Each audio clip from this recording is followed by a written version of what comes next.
Hey guys, welcome back to the channel today. This is Prep Texas.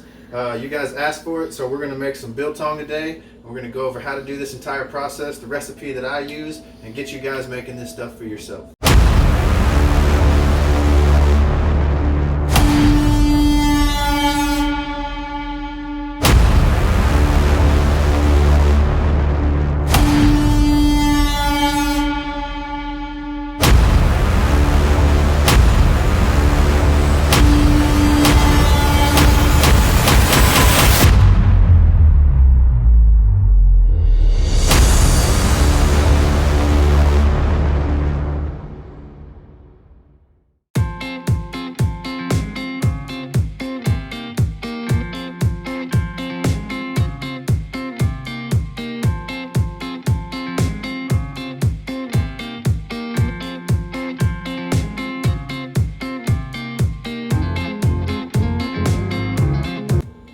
So first of all, guys, you want to get your eye of round. This is a hard use muscle, the type of muscle or the type of meat that you want to use for jerky, and biltong the same. You're going to make sure you wash it real good before you start.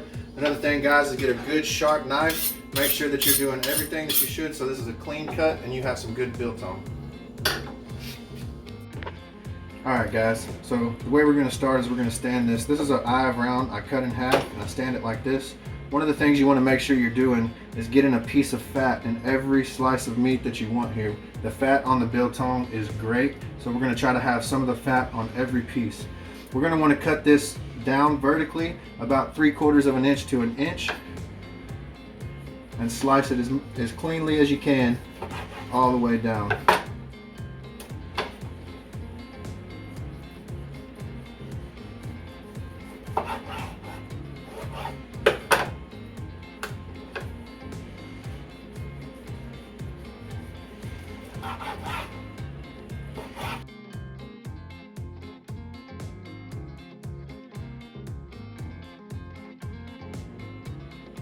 Okay guys, after we get our eye of round sliced up into about 3/4 inch to an inch pieces, what I like to do is clean our pieces off.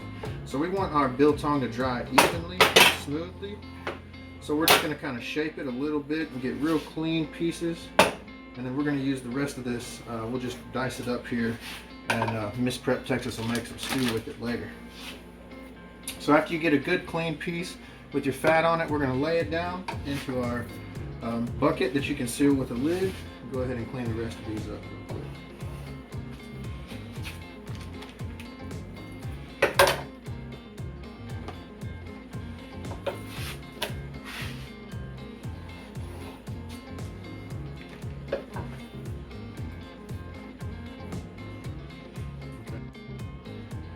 Okay guys, now that we got our biltong all cleaned up and ready to go, what we're going to do is we're going to make our vinegar mix. Now this is a very important step for biltong because this is going to help kill any kind of bacteria while we're curing this meat so it comes out good and safe to eat. Now you can use brown vinegar. I choose to use red wine vinegar because the taste lingers a little bit after your biltong is done with the vinegar, and the red wine vinegar has a smoother, sweeter taste to me at the end. So what I like to do is I like to use 1 part Worcestershire sauce, 3 parts red wine vinegar, and we're going to go ahead and soak this meat in it for a good few hours and make sure that we're killing off all that bacteria.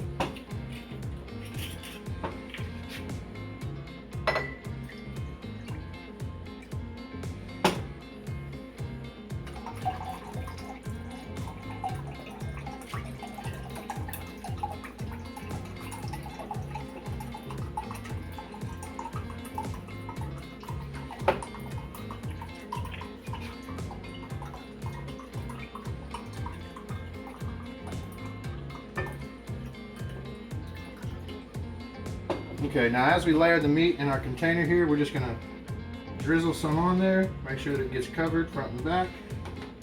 And I like to do this in a container with a lid, guys, so you can flip it and really make sure that vinegar gets all over that meat.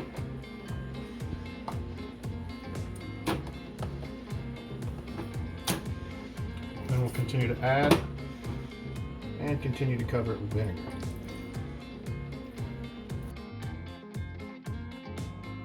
Okay guys, now that we got all our meat evenly distributed and covered in vinegar, we're going to go ahead and close it. Make sure it's nice and tight. Give it a couple flips. Make sure that that vinegar is getting all over the meat, guys. Now we want to leave it for about 4 hours. They say that you can do it for as little as an hour. Some people like 2. 3 or 4 hours is what I recommend, guys, to make sure that you get good penetration into the meat from that vinegar, and make sure that you're doing this in the safest way possible. So we'll be back in just a few hours, guys, when this is done, and we'll show you guys how to mix up our seasoning and get it rubbed. Alright guys, now we're going to talk about making the seasoning and the rub for the biltong. So I like to just get a little bowl with the lid like this, and you're going to do 3 equal parts coriander, coarse salt, and ground pepper. I like to use the fresh cracked ground pepper if you have some. We were out, so this is going to be fine. So the way I do this is I just kind of pour a third coriander, a third salt, and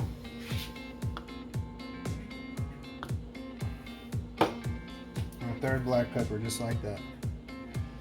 Alright, a little more. Then we're going to put our lid on and just give it a good shake.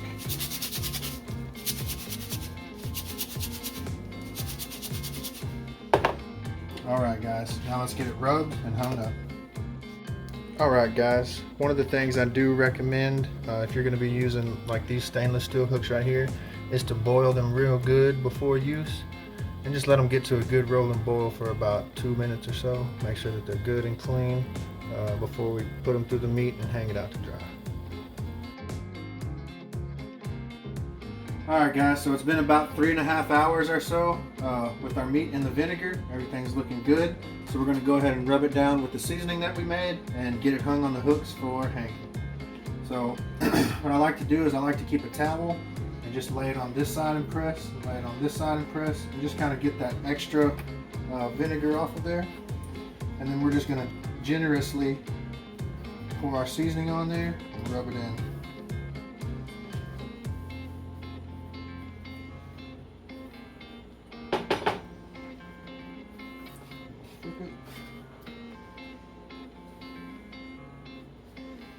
Make sure to get it onto the fat. That fat is so flavorful when the biltong is done. Also up on the edges and the sides.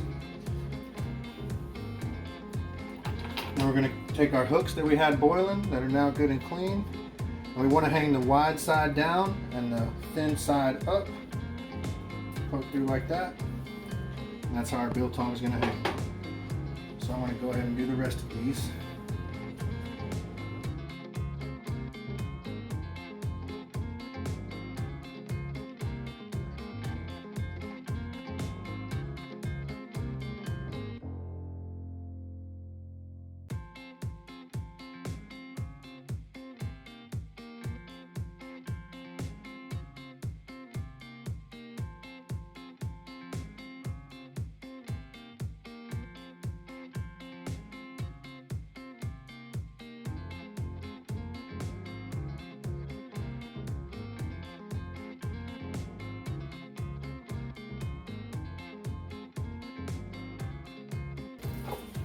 Alright guys, let's go get them hung up. Alright guys, now we're going to shortly discuss the box that I made to dry this stuff out. It's very rudimentary. You can make it out of pretty much any kind of tote with any kind of fan. If you want to use like an old computer fan, or in this instance I'm using like a camping fan. And excuse me, I made these vents on the side here, and you can see I used gauze to keep any kind of bugs or any gnats or anything like that from entering. And then I seal around everything with duct tape. And when we get to drying, I'm going to seal around all of this stuff with duct tape here. I also sealed around the fan really good with this gauze, so no kind of bugs or anything could get in there. And I always recommend, guys, putting some kind of paper towels or something at the bottom. It's going to drip. And then I'm using these old cleaning rods that I've cleaned up. And then I took some stainless steel wire and bent them to these Z's, and then we're going to boil them and clean them up real good before we use it to hang to dry. So we hang our meat up evenly spaced in there. We go ahead and close the box, seal it up, turn the fan on. It draws air in this way, pulls it up that way, and cleanly dries and cures that meat. So that's just a little rundown of the box. You guys get creative. Just make sure you're sealing it up properly so no kind of bugs or anything can get in as your meat is drying. Alright guys, so I got my dryer in a different room here so we don't have it taking up space in the kitchen. I got our biltong ready to hang. So we're going to come in and I'll show you guys how we hang this to dry. So again, make sure you put a napkin down. You're going to have dripping, which is perfectly normal, guys. But this biltong already looks delicious.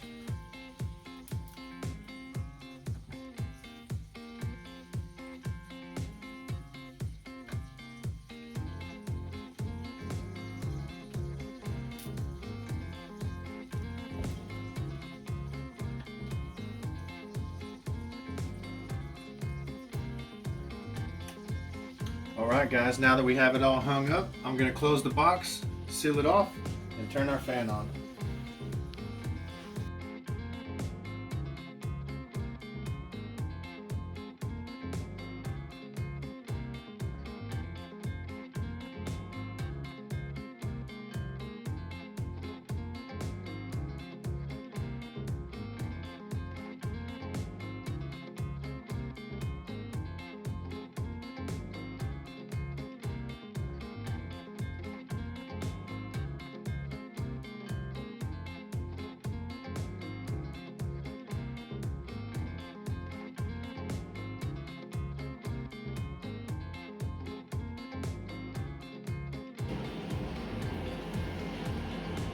Okay guys, now we got it good and sealed.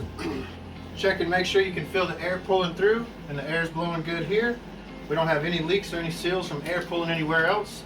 So now we're going to let it set for 4 to 5 days depending on how thick your cuts are. So I'll see you guys in about 5 days. Alright guys, here we are on day 4. We're going to open up the dry box and see how our biltong looks.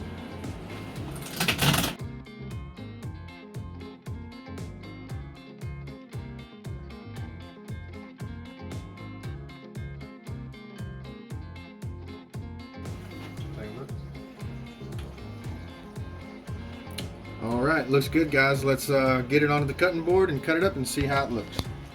Alright guys, let's cut into it and try it.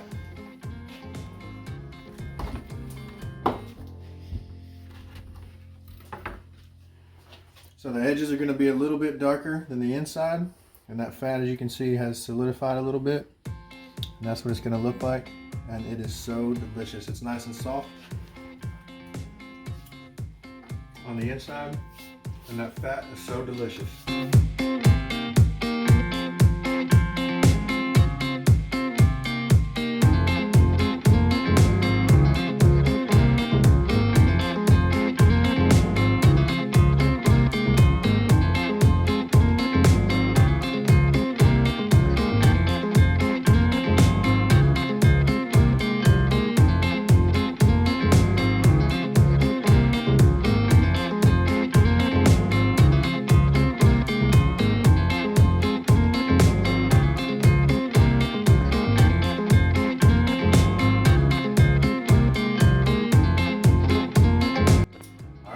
Well, that's it. That's how to make biltong and the recipe that I use. I think it's a great way to be able to preserve meat in a time where if you don't have refrigeration or can't access smoke. And it's kind of like a homemade beef jerky. It's a little bit softer in the middle and super delicious. So I encourage all you guys to try to do things like this at home. Stay prepped up. This is Prep Texas signing off.